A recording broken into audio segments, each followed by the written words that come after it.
Sunday is one of, if not the most important character for players to pull for in Honkai Star Rail. Unlike most characters, I honestly can't think of a good reason to skip him unless you absolutely don't care for Sunday whatsoever.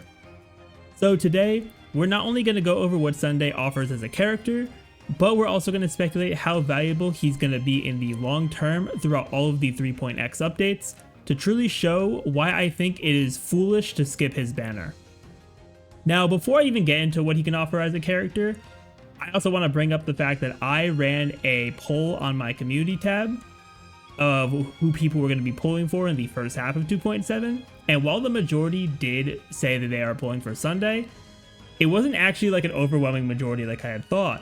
There's actually a pretty big percentage of people who are also going to be skipping, which on one hand, I would assume that there are people who are going to be pulling for Fugue or Firefly in the second half. But despite how good those characters are, which by the way, I'm not talking down on Fugue or Firefly at all because they're really good characters, but when you really think about Sunday and not only what he offers, but also how future-proof he's going to be, I feel like it's insane to outright skip him. So let's get into what he offers as a character first. I'm not going to do like a full kit breakdown kind of thing. I already did that in my Sunday and Jing Yuan video. But pretty much what it boils down to is that Sunday is a premium support character, specifically for characters who have summons. And right now there aren't too many characters that have summons, but as we're going to go over in a bit, that number is going to increase. And the main benefits of Sunday is that with his skill, he has the Bronya action advance on a single ally with a solid damage buff, and if they have a summon, they get an even higher damage buff. His skill will cleanse the ally he advances forward, and also his talent will increase the advance forward ally's crit rate as well. Then his ultimate will regenerate a minimum of 40 energy for the ally he targets, and he'll also get crit damage as well as a percentage of Sunday's crit damage for 3 turns. Plus, unlike Bronya, Sunday can actually be SP neutral, even if you're running him easier S0, and his signature light cone will make him even possibly be SP positive. I obviously don't have access to the creator experience server or any early access stuff, so I don't have any hands-on experience with Sunday, but from what I've seen and from what I've just theory crafted in my own head, I definitely can see Sunday being SP neutral at the very least, because he is able to recover 1 skill point every time he uses his skill on an ally that is impacted by his ultimate. So that is really good for him as well. So now let's go into my first of 2 points about his longevity and his overall, I think, progression in the meta. And the first point about that is the Remembrance Path. So the Remembrance Path, as they said in the live stream, it is all about characters with summons. And because of that, Sunday is going to be a buff to every single Remembrance character because his skill gives an additional buff to summon characters, as well as action advancing the summon themselves in addition to the character. As of right now, we have 2 Remembrance characters that are already confirmed for 3.0. We have the Remembrance MC being free, and we also have Aglaea, who will be the second character of the version based on the trend from the drip marketing that we've had. So having those 2 already set in stone is going to be really good. And I also know that when it comes to Hoyoverse and having played multiple Hoyoverse games, Hoyo will always tend to cater endgame content to new characters. So I expect that at the very least the 3.0 endgame will revolve a bit more around these Remembrance characters, since we are getting Aglaea, and also the Remembrance MC will be a nice addition for players as well. So even if you're not pulling for Aglaea, you'll still be able to use the Remembrance Path through the MC, which I think is really nice. But I think the bigger note about Hoyoverse's track record when it comes to stuff like this is that they have a track record of releasing a new type of character in their games, and then for a period of time pushing that really hard. And for this, I think back to Genshin Impact when they released Dendro, when they pretty much, once Dendro came out and people found out everything with Hyper Bloom, that was basically running the game for what it felt like such a long time for me. I wasn't really playing around the time, but I was like kind of keeping up with it here and there. But all I could hear about during that time period was Hyper Bloom. And because of the way they handled that there, obviously there are different teams within Hoyoverse, but I can honestly see a maybe not as intense kind of thing as Hyper Bloom happening, but a very similar thing with Remembrance, especially since it seems like Amphorius could be more so about the Path of Remembrance and just the summons in general. So I do think that it is very possible that we're going to get several Remembrance characters throughout the 3.x updates. And if Hoyo does push this path a decent amount, that's going to keep Sunday extremely relevant.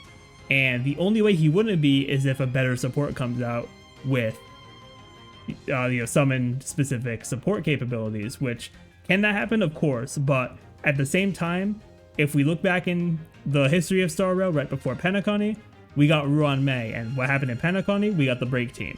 So because of that, and because of how long Ruan Mei has been relevant, and the fact that she is still a staple on the Break Team, even now, I think that Sunday's place in the meta is going to be pretty secure, all things considered, when it comes to Remembrance. Then the other thing I wanted to bring up about Sunday's longevity is going to be the Fate collab. I know everyone is super excited for the Fate collab, myself included. I love Fate.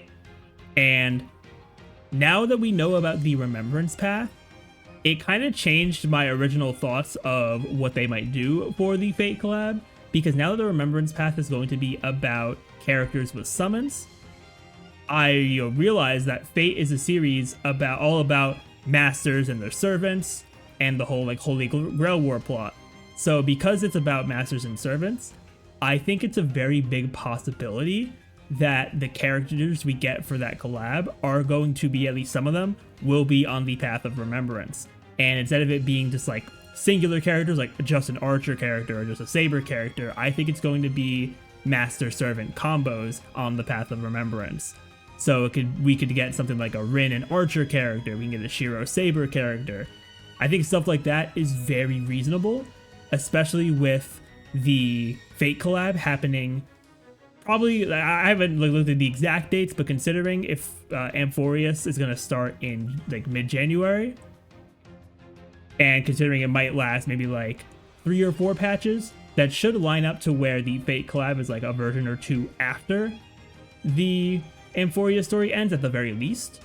So if that's the case, they probably will still want to push some more Remembrance characters out, also to give us a bit bigger of a Remembrance roster if they're trying to make it so important for Amphorius. So I do think that since a lot of people are looking for the Fate collab and are really excited for it, I think that the possibility of these master-servant duo characters being Remembrance characters, that makes Sunday even more important, because I know there's some people who are saving for the Fate characters and they're like, I'm not going to pull on anything until the Fate characters come out. I implore you, please pull for Sunday, because that's just going to make your Fate characters better, especially if they do end up being Remembrance I think. Now, obviously, we don't have any confirmation of what the characters are going to look like. We don't even know who the characters are officially for the Fate series, so I could be wrong, but I feel like, especially with how good Sunday is, it is better to be safe than sorry. But at the end of the day, regardless of how you feel about the Fate collab, regardless of how you feel about Sunday, pull for who you want for whatever reason you want to pull for them, right? But I do also fully expect people who are like, no, I'm not going to pull for Sunday, I'll either wait for something better or have some other reason why you're not going to pull Sunday. Once Hoyoverse gets us to 3.0, once we start having things that are more catered towards Remembrance for the end game, people who don't have Sunday are going to have a harder time. Will it be impossible for them? Probably not, assuming they have their account built up and they have good characters.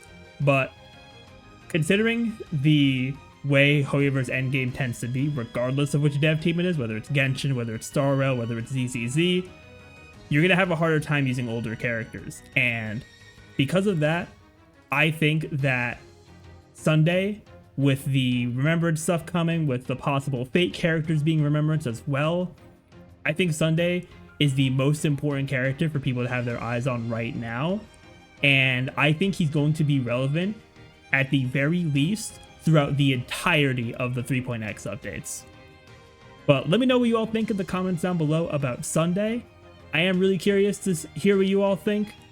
I'm definitely going to be pulling for him, and I'm excited for him to come out. But with that, I want to thank you all so much for watching. If you enjoyed and I want to see more content from me, be sure to hit that subscribe button.